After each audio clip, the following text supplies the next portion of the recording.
Hi, everyone.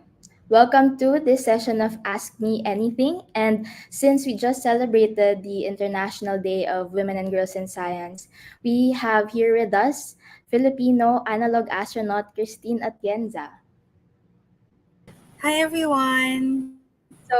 Si Christine is a Good afternoon. nutritionist. She spent 6 days in the Hawaii Space Exploration Analog Simulation, which is a simulated space mission in Hawaii. So, hi, Christine. Could you tell us a bit more about you and what you do? Hello everyone. I'm Kristine Atienza. I'm a registered nutritionist dietitian from the in the Philippines, and I'm also an analog astronaut for the high seas. Aside from my day job as a nutritionist, I'm very active in the astronomy and space community here locally in the Philippines and abroad. So I do small studies on space nutrition research. So hopefully, dumami pa yung studies ko on space nutrition. Okay, thank you, Christine. Now we can start reading out questions from our audience. So for those who will be sending pala your questions, send them through the Rappler Communities app. So what you have to do is download the app and join the climate change chat room. And you can also join through the web by going to the link pinned in the comments. That's rplr.co/climate change chat. Okay, to start, before we go to the questions, since we just celebrated the International Day of Women and Girls in Science, what was it like being a woman in the program? And were you the only woman in the program when you joined? Actually, no. Actually, mas marami kami dun sa high seas. So during our mission, we are three women who joined the mission. So even our commander is a girl. So she's a Belgian pilot. So and one is an engineer, a student engineer or engineering student from Cornell University, and me. And then the other two are males. So yeah, so for our mission specifically, um, mas um, mas marami kami. But overall, I think with my experience in STEM or even in space in the space community, um, overwhelming pa rin yung males. It's a very male dominated um, community, as I can say. Yeah. So, uh, okay, um, we are looking at the questions. Could you tell us a bit more about High C? So, how does one get to join the program? And then also, I heard that the people who join High Seas, 1 year silang nag-experiment doon, but you only joined for 6 days. So, could you tell us more about that? Okay. So HISE, so the Hawaiian Space Exploration and Simulation. So it's a Mars or Moon simulation. So yung habitat niya, the geology of the habitat is very very similar to Mars. It's one area on Earth na very similar to Mars. And yeah, so for other missions, so it depends on the mission actually. So it depends on it depends every analog mission. So may mga may mga experiments or studies na they need to be there in 1 year. Um, then other missions would be like for 4 months. So yung sa amin, 6 days lang siya. So I think it's a series of studies for 2023 na short missions lang siya.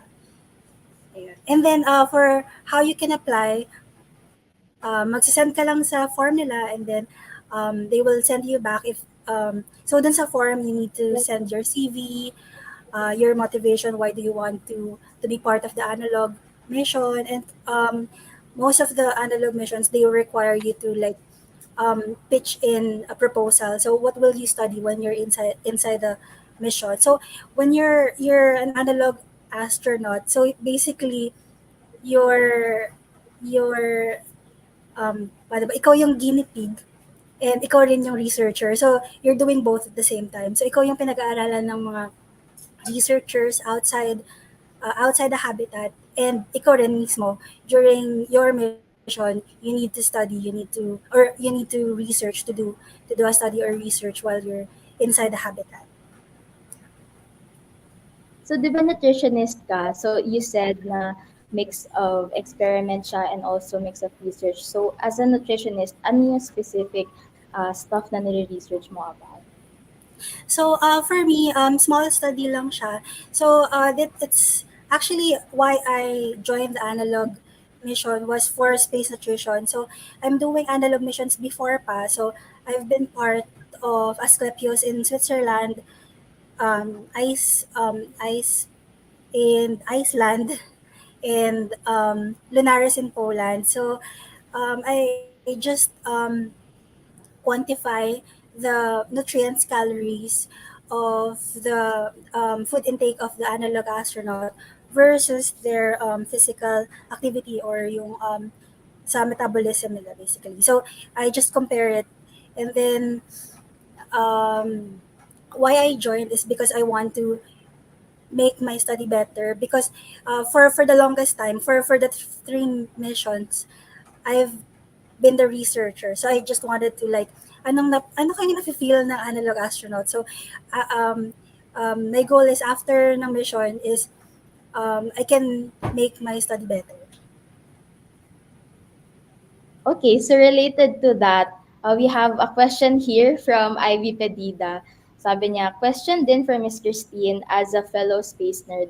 How did you fall in love with astronomy? Okay. Actually, I wasn't a space nerd before. Like there's a fine line between the astronomy community and the space community. So I started with astronomy. I started very at a very young age. There was an encyclopedia, yung mga uso nung 1990s, yung makakapal encyclopedia na nilalako. Nilalako sa mga school, sa mga bahay. So there's one encyclopedia, and there's a book in astronomy. So ayun lagi yung binabasa ko every day. So I learned about astronomy at a very young age. I think I learned the planets first before I learned the ABCs. So mas na-memorize ko yung 9 planets pa nun. 9 planets before I learned the ABC. So that's how I started with astronomy. And then, ayun, so, parang dire-diretso na yun up until now. So I learned black holes. So I learned that medyo kakaiba yung like interest ko when kinuwento ko dun sa mga classmate ko nung kinder about sa black holes. Tas hindi nila ako naiintindihan. So that's when I learned na parang medyo kakaiba pala yung interest. But yeah, I started with a book.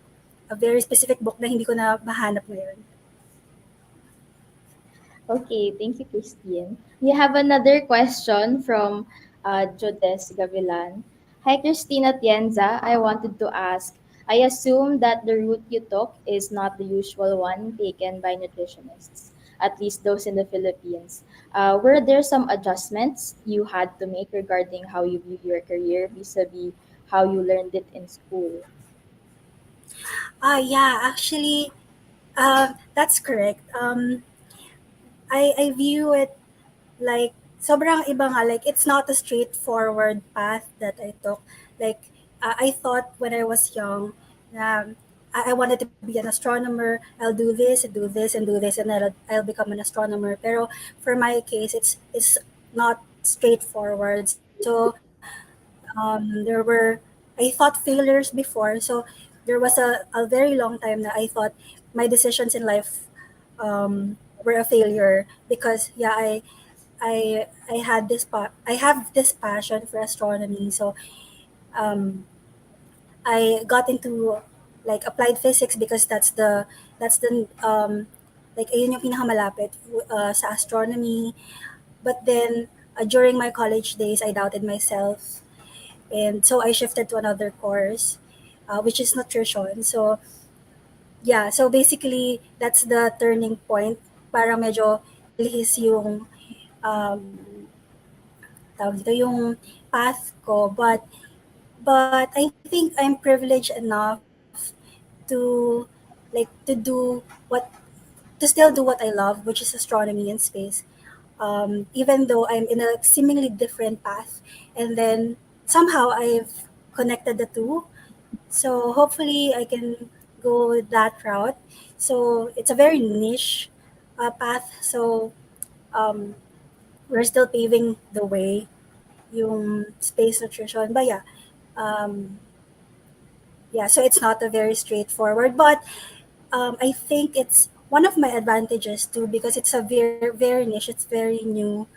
So yeah, I think that we're kind of innovating with this combining of disciplines. Kasi well there's space nutrition naman even before, but it's really not like mainstream or not very popular even for us nutritionists. It's very new, it's very weird. Yeah. Tama nga 'no, parang sobrang specific siya na field. Kasi ang alam ko nga lahat kapag gusto maging astronaut, you go into applied physics. Pero that's great na even if, lumipat ka ng nutrition, community or nutrition, right, naging path mo pa rin maging analog astronaut. So for those who Yeah. just tuned in, we're having this Ask Me Anything session with analog astronaut Kristine Atienza. So feel free to ask her questions, anything about her experience in the Mars simulation program. You can leave your questions in the climate change chat room in the Rappler Communities app. So you have to download the app and join the climate change chat room, or you can also leave your questions in the comments. So we have another question here. We heard that astronauts are usually athletic and adventurous. Would you call yourself athletic and adventurous? And is it really a requirement? Well, for to answer the question, if it's a requirement, probably decades ago, yes. But right now, it's changing.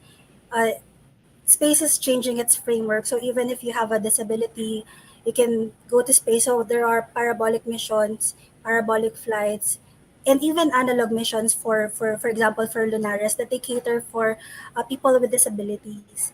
So yeah, everything is changing right now. So it's becoming more inclusive. Um, Social status or race. Yeah, even it's still kind of hard to break into space, but it's slowly changing. So for the other question, if I consider myself athletic, before siguro like a decade ago, no, but after I graduated college, I think that's when what that's when I started becoming active. So I run, I do hike, I dive. I'm not like everyday active, but I do try different things. And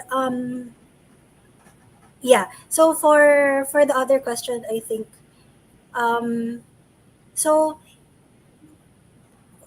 relating it to the analog mission, actually you don't need to be adventurous when you become an analog astronaut. Actually, iba yung hinahanap nilang psychology because the problem with adventurous people when they're isolated in an enclosed space in an enclosed habitat for a long time, hindi nila ma-expel yung energy. So it's very hard for those type of people.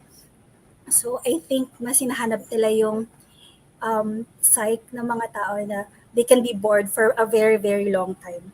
Kasi imagine yourself living in Mars or living in a capsule muna, living in a capsule, going to Mars for 4 months, for example. For 4 months, you're just enclosed in a capsule. Can you can you do that? Like, can you be sitting in a capsule for 4 months? So yun yung parang hinahanap nila ngayon. Were you bored when you were there for 6 days? Actually, no. Yung 6 days, 6 days was very, sobrang bitin siya sa akin, but I think for my crewmates, medyo bored sila. So I think two of my crewmates, they're very bored. They really wanted to go out na for after 6 days.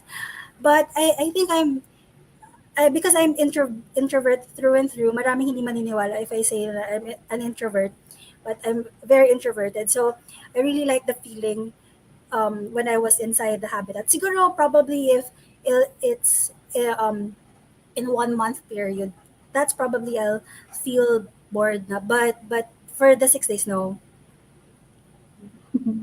Okay, so we have another question from Lawrence. Hi, Christine. I'm a Rappler researcher and I really love astronomy too. I'd like to ask this question.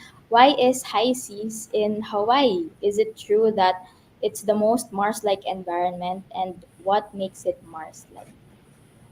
Yeah, actually, that's true. It's Mars-like because of the geology. So even yung soil niya, it's kind of similar. There are parts of the like geology of Mauna Loa that's very Mars-like. So even the when we arrived on that site, very red. Actually, parang yung makikita mo red and black. So parang nasa ibang lugar ka nga. May isa pang tanong si Lawrence. Madami siyang tanong. So yung isa Sige, go. niyang tanong ay, do you simulate zero gravity environments, and do you also train for space travel? Um, for of course you can simulate zero gravity or microgravity in Hawaii kasi nga same pa rin naman yung gravity natin here on Earth. Um, there are specific analogs or experiments um, that do microgravity like parabolic flight, which is actually sasabihin ko na ba? Merong one Filipino na Okay. magpa-parabolic flight this year, hopefully, daw, hopefully. So, yeah, so I'm very, very excited with that. Pero hindi ko alam kung pwede ko sabihin. Anyway,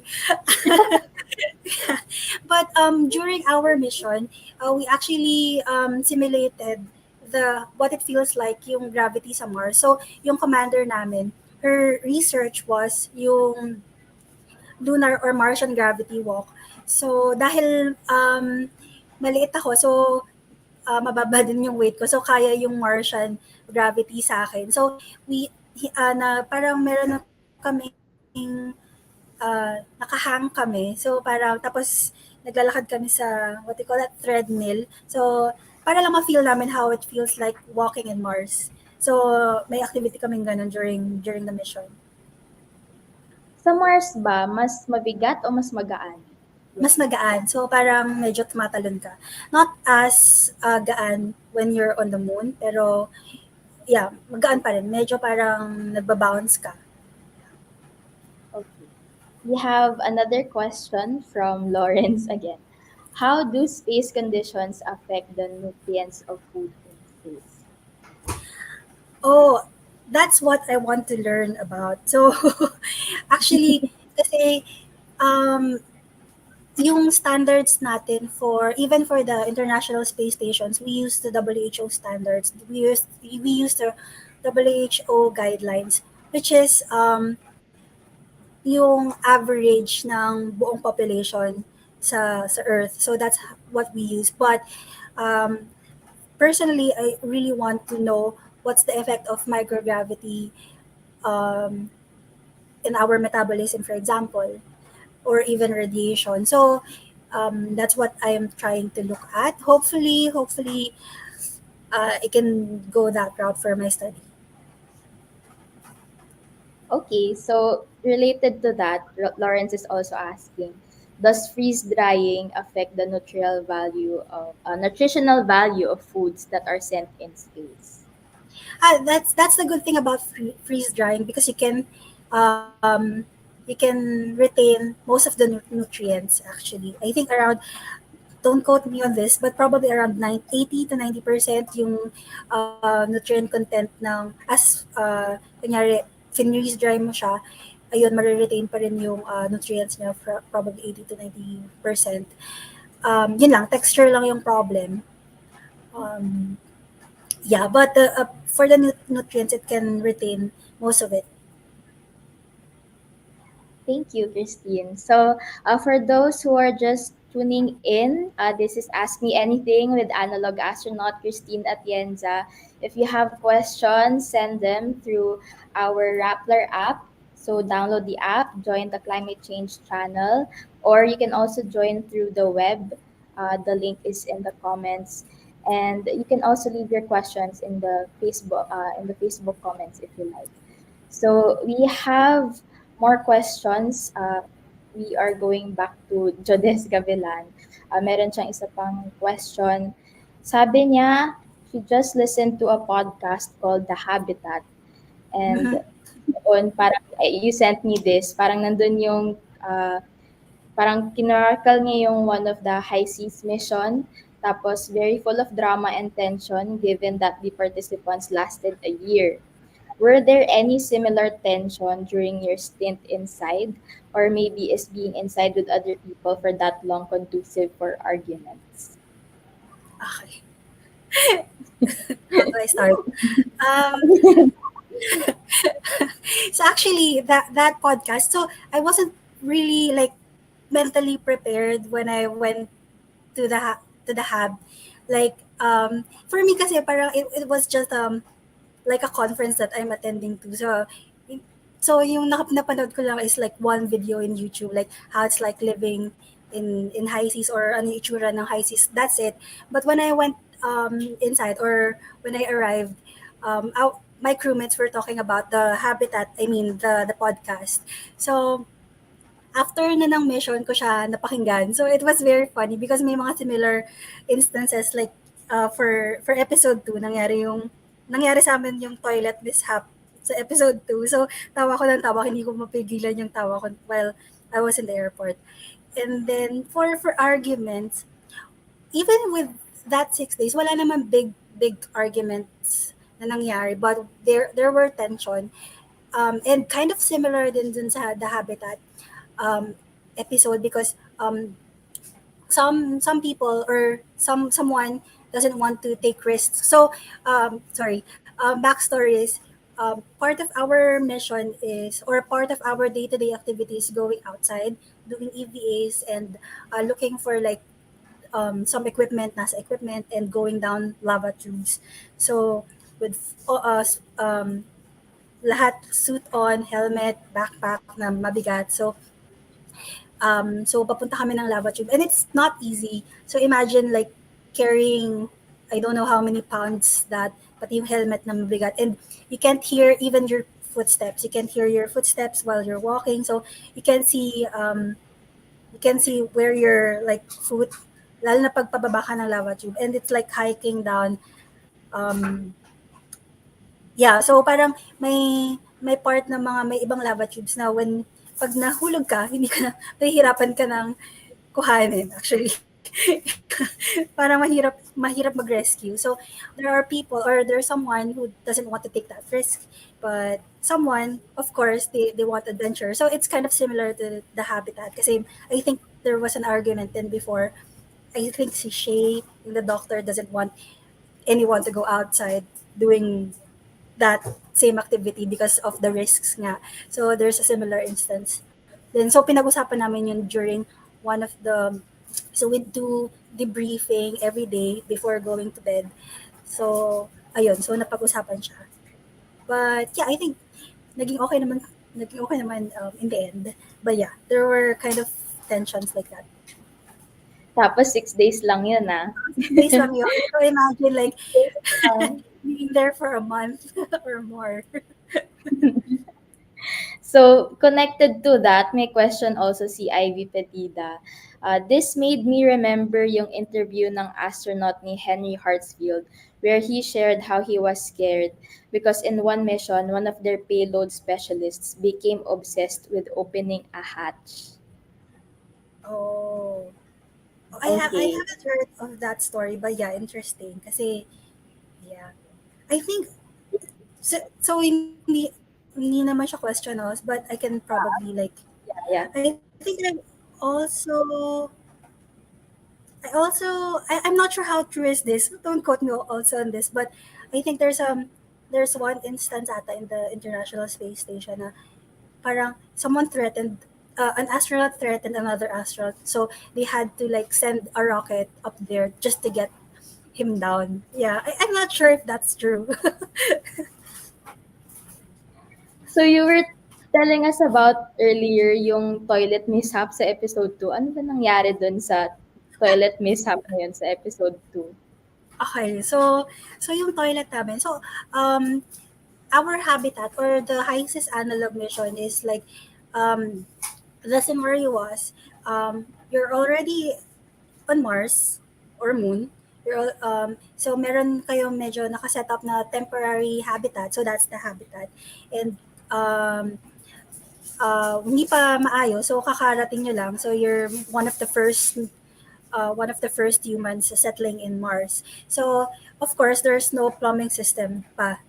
So hindi pa nagagawa yung plumbing system. So our toilet also doesn't have um, a plumbing system. So it's a compost toilet. Yeah, so we had to compost our manure, our poop, ganyan. So when you do your business, maglalagay ka ng parang wood shavings ba yun? Yung parang sa rabbit. Yeah, wood shavings, and then you spray compost spray, and then you turn it around para imimix mo siya with other compost. So yeah. So when we were cleaning the toilet, one of the toilets. So sa yung dalawa yung toilets namin eh.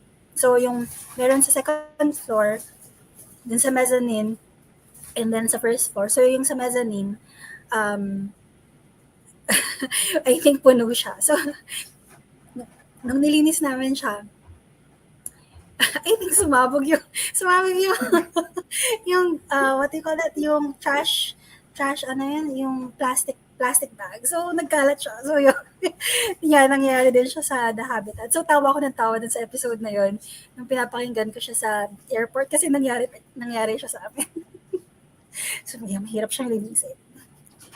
Gaano katagal yung nilinis yung ganun? For half a day. Half a day, like as in like buong like toilet area. Yeah. So speaking of toilets, I think yung pinaka tinatanong din sa'yo, paano ba kayo how do you take care of your hygiene when you're in space?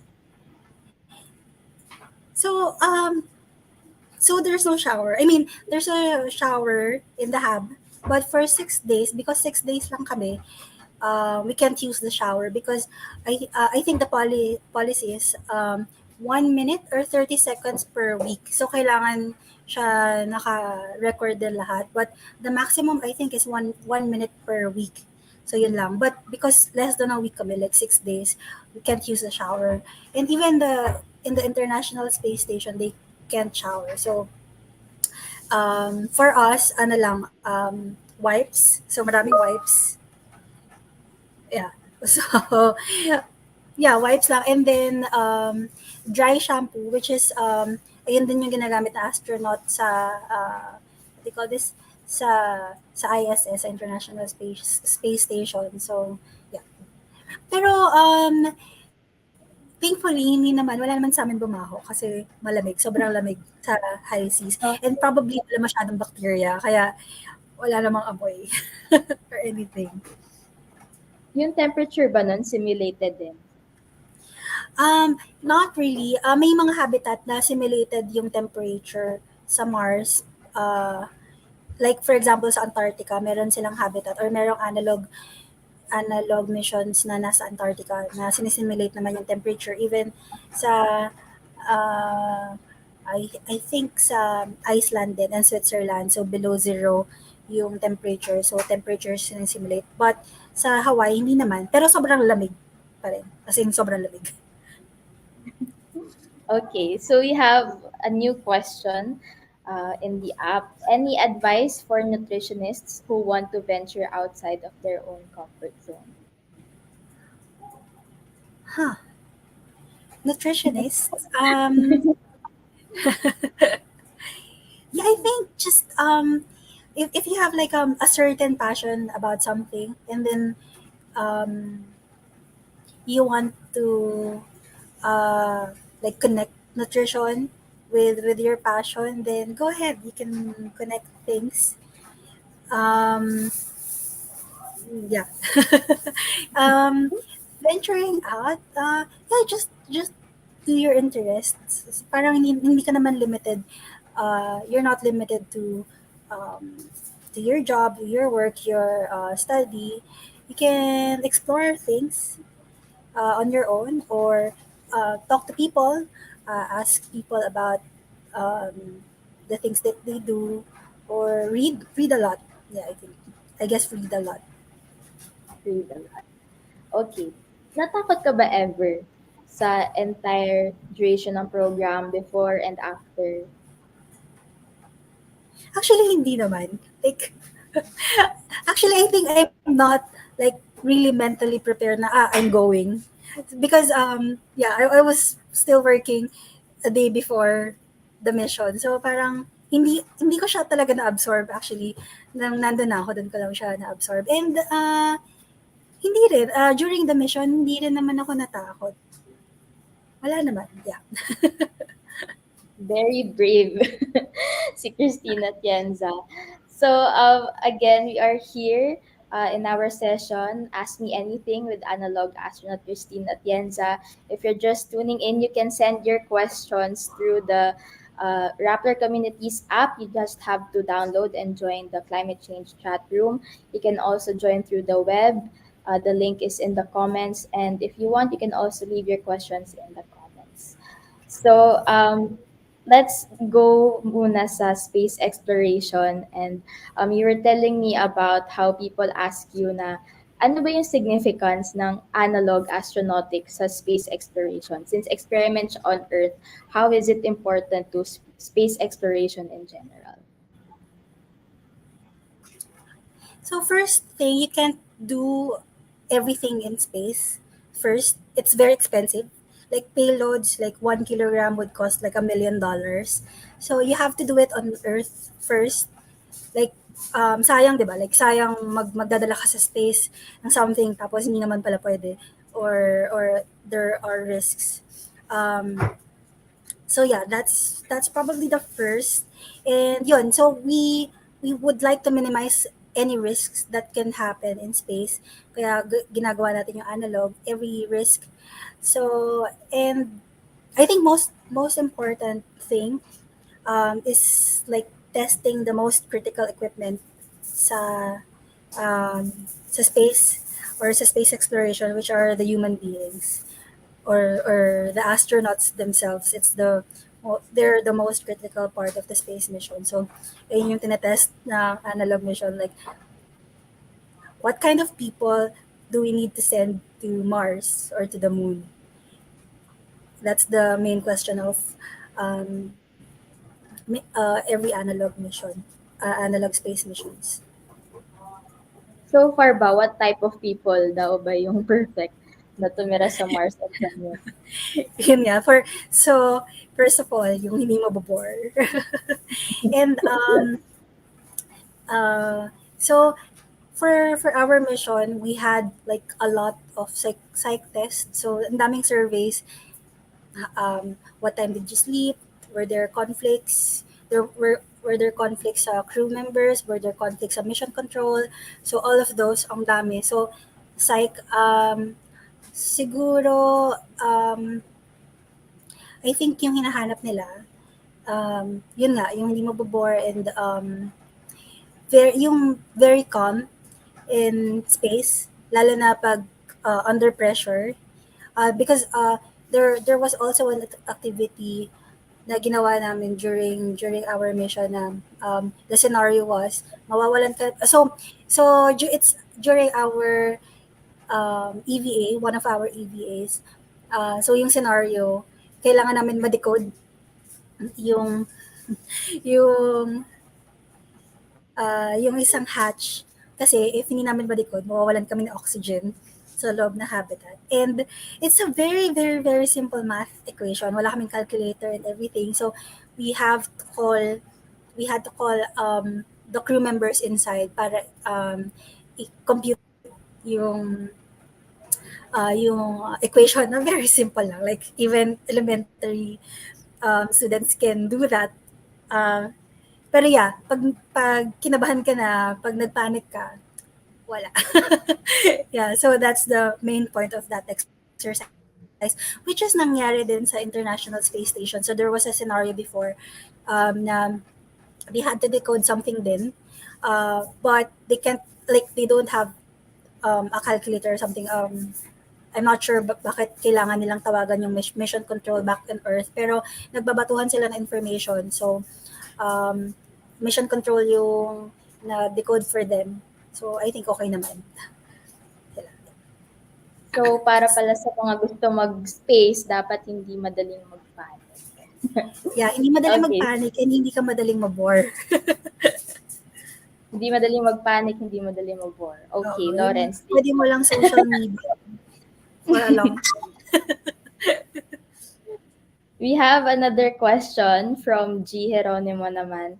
Hi, Christine. Did you have a role model that influenced your decision to work in science?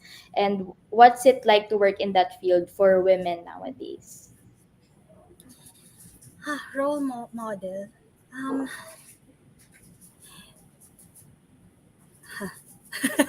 role, I can't think.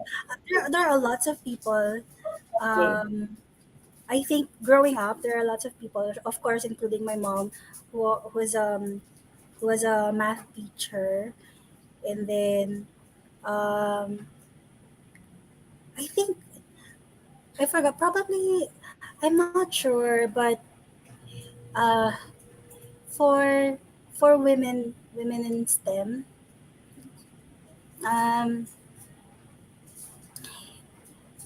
I met my role models actually. So before I went to UP Diliman, so I saw this blog um, about a Filipina astronomer. Tapos nakilala ko siya sa UP Astrosoc. So that's very nice. She's Ate Erica na nasa NASA na. I mean Okay. nasa States na siya, and she's um s- space geologist na. So yeah, she's one of my inspirations when when I started doing astronomy, like for reals na active na ako sa community. So she's one of my role models talaga in astronomy. The other question is, what is it like um, going to STEM these days? It's probably not.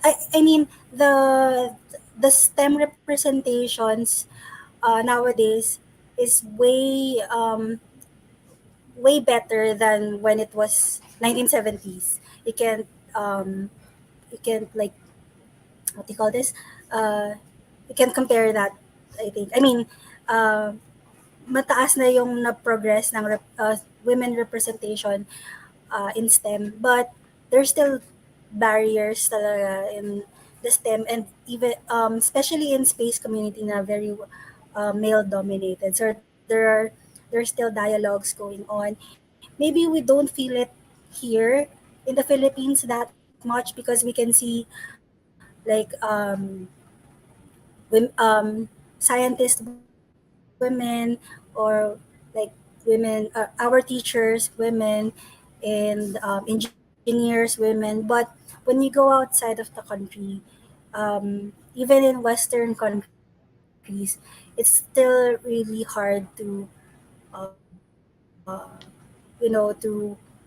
be in the STEM or space community. Yeah. But why do you think okay, go. Yeah. I don't know how to answer that question, but yeah, it's still hard. Okay. It sorry. But why do you think Yeah, yung field ng it feels, sometimes it feels like you need to uh two times, three times harder. Yeah, if that makes sense. But why do you think, Christine, is it ano, bakit yung field of space science is very male dominated?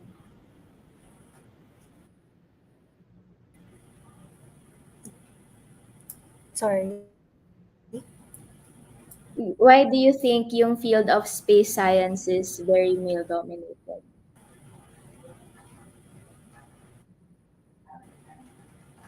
Hello? Hello?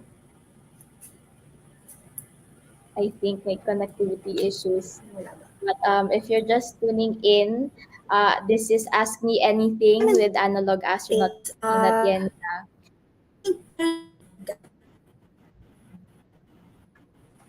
Yeah. Uh, hello? Sorry. Wala. Hello, go ahead. Go ahead.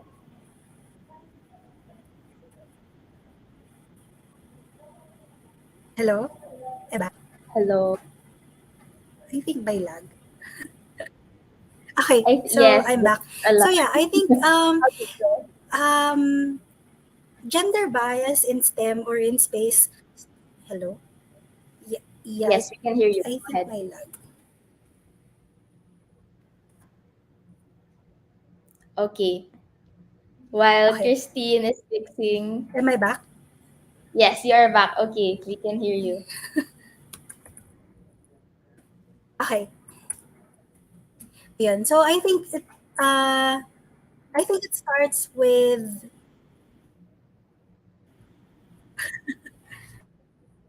wait, let me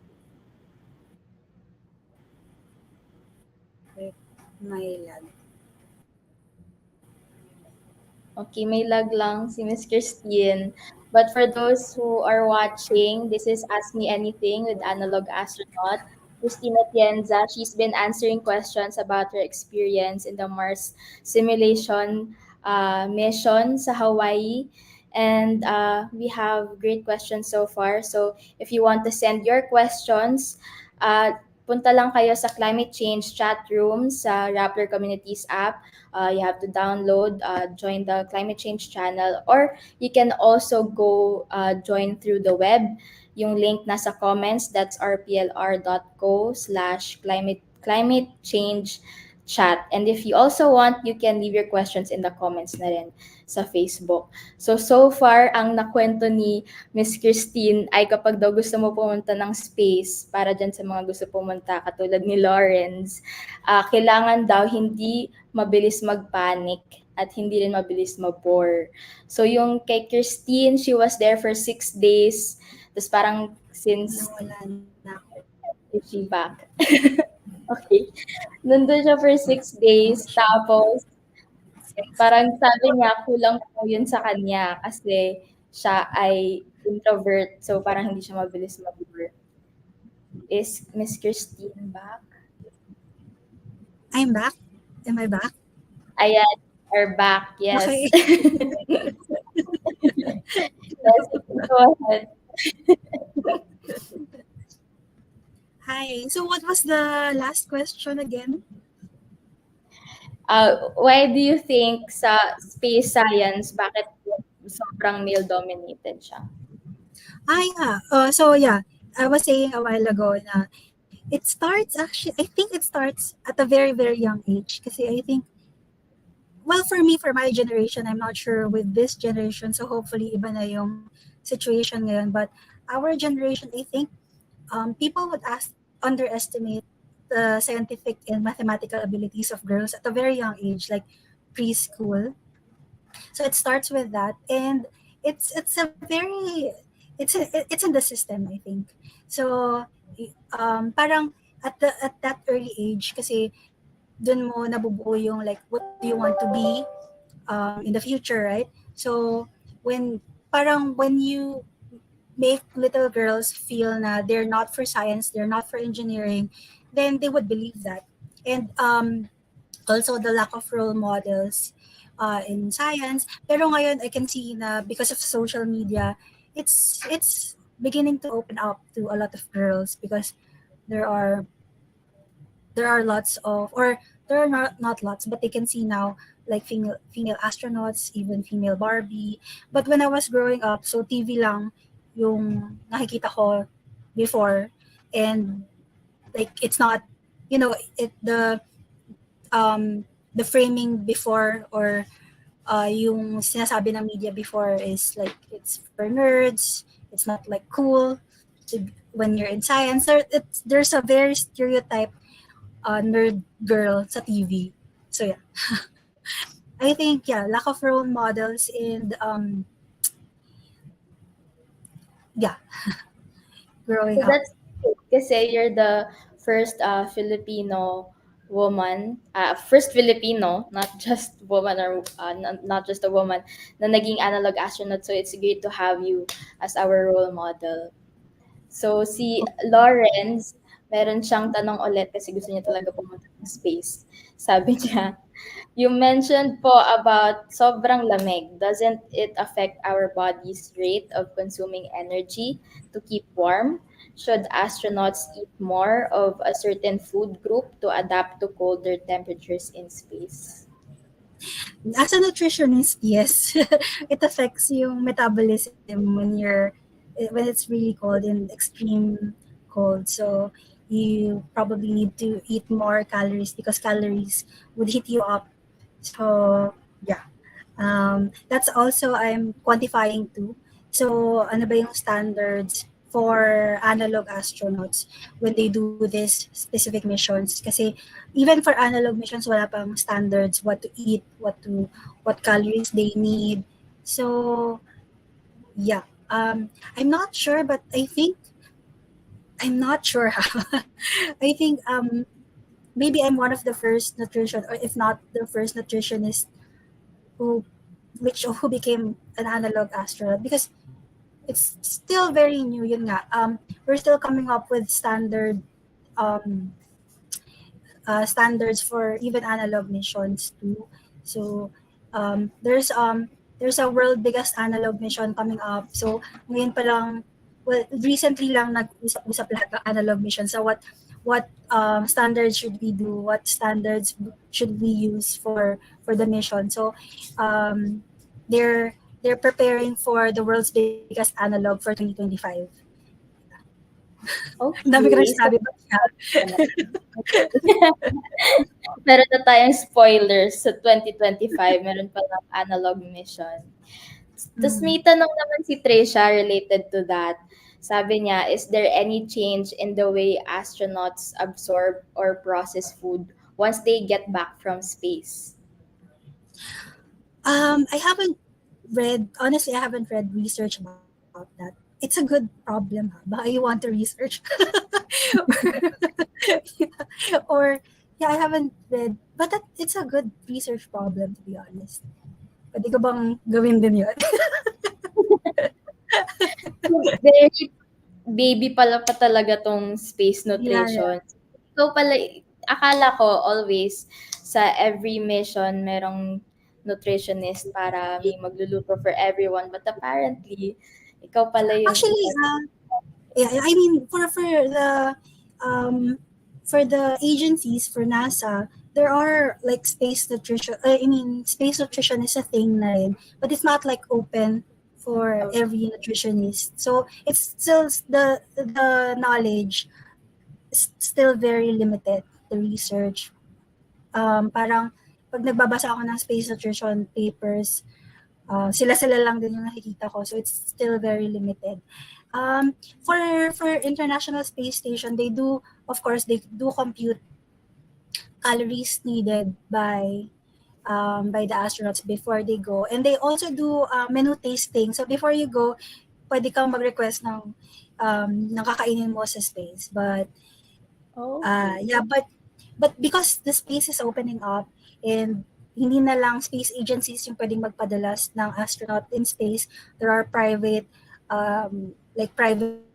companies, SpaceX, Virgin Galactic, Blue Origin. They're all private companies. So lumalaki na rin yung need for different things, including nutrition, including food. So yeah, so I think there needs to be more research on a lot of things, not just nutrition. Okay, so take note, science kids. Maraming opportunities opening up sa mga space programs for you. So, for those who are just coming in, this is Ask Me Anything with analog astronaut Kristine Atienza. She's been answering questions about her experience sa Hawaii space simulation program. So, if you have your questions, send them lang sa climate change chat room in our app. So, download the app, join the climate change chat room, or you can also leave your comments in Facebook. So, I have personal questions also. Parang curious also, ano ba yung kino-contribute ng high seas na program sa Philippine space community? So I went there on my own. So wala akong partner na agency or hindi ko ka-partner Philippine Space Agency when I went there, but hopefully we can partner in the future. So I went there just for my space nutrition study. That's it. So I didn't know that all of these will happen, but I think it opens up a lot of possibilities for us Filipinos because analog missions that we can do for now, if we can send a human in to space, we have our own space mission. But analog missions, it's readily available to us. We can set up an analog. So hopefully, this mission to with the high seas can bring that idea to the Philippines. Also, we have like cave systems that we can use. Samar has lots of caves. Probably we can use, or even like enclosed habitat. For example, you don't need to have a very Mars-like environment because other analog missions, one NASA analog, it's just I think it's the Hera. I think it's just an enclosed system na nandun sila um, for months for 1 month. And other analog missions in Poland, it's or in Switzerland, it's in a bunker. So I think it's readily available to us. This is an exercise that we can do, and we can have our researchers, scientists doing this thing. So hopefully, we can partner with whoever are interested. Dahil ba nagka-join ka na ng high seas, ibig sabihin ba nun, pwede ka nang pumunta ng space or may plans ba for you to go to space soon? So for the first question, no, but Okay. it's good in your CV. Some individuals or most individuals actually who do analog missions, they do it because they want to go to space, and it's good when you apply for the space program. Yeah, so it's very good credentials because you have training. So yeah, and astronauts do also do analog missions. So yeah, that's one thing, but it doesn't necessarily um, what do you call this? It doesn't necessarily make you go to space. You Okay. still need to apply for a space program in a private space program or in the government space program. For the second question, do I plan to go to space? I don't know. I still don't know Why don't you know? if I want to go to space. Hello, okay. Okay, so I think you've answered all of our questions in the climate change chat I room. didn't dream of it, to be honest. Yeah. Okay, you go ahead, Miss Christine. I think choppy si Miss Christine. My But lag for this one. So anyway, I think I didn't oh my God, it's lag. fine.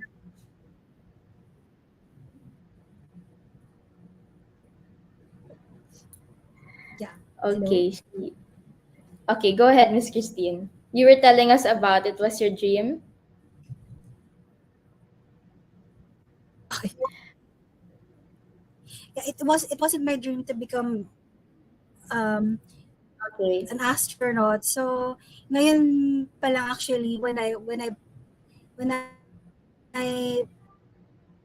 joined high seas, that's when I started thinking if I want to go to space. So yeah, that's why I don't know if I want to go to space. Probably, but I don't want to close doors, I guess.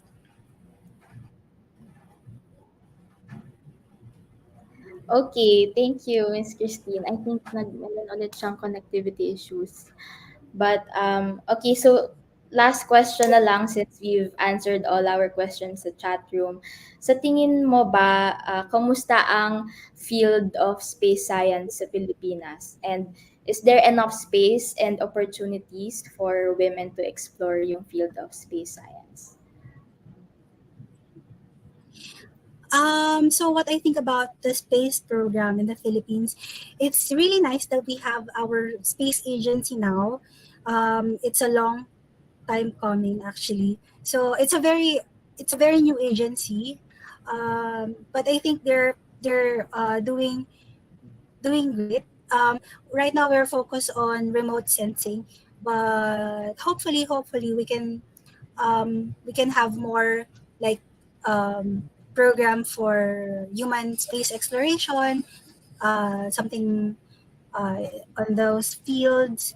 And for the other question naman, so yeah, for a very new agency, they're doing great. There, I think we're still finding our place in space as the Philippines. What can contribute to this the whole space industry globally. So I think that's where we are now at the moment. So for women in space, yes, of course, definitely, women can venture out to space. Yes, definitely, we need more women in space. I think there are lots of researches too. So I think it's better to have. I think women are better suited to become an astronaut. Baka may magalit sa akin, but yeah, there are there are researches about that. Yeah. Okay. Ayan, tandaan nyo, mas okay raw maging astronaut ang mga women. Thank you, Miss Christine. Happy International Day of Women and Girls in Science. Sobrang amazing na you're such a role model talaga sa mga women and girls here in the Philippines for being the first Filipino analog astronaut. So that has been Ask Me Anything with analog astronaut Kristine Atienza. She answered questions about her experience sa Mars simulation program in Hawaii and also the role women play in space science. So if may pahabol pa kayong questions, actually just go ahead and ask them sa climate change chat room. I think si Miss Christine is also there, so maybe she can answer there. Sure. So download the app, join the climate change channel. You can also join through the web sa rplr.co/climate change chat. And that's it. Thank you so much for answering our questions, Miss Christine. Thank you, Bye. Norris, and thank you, Rappler. Bye. Thank you.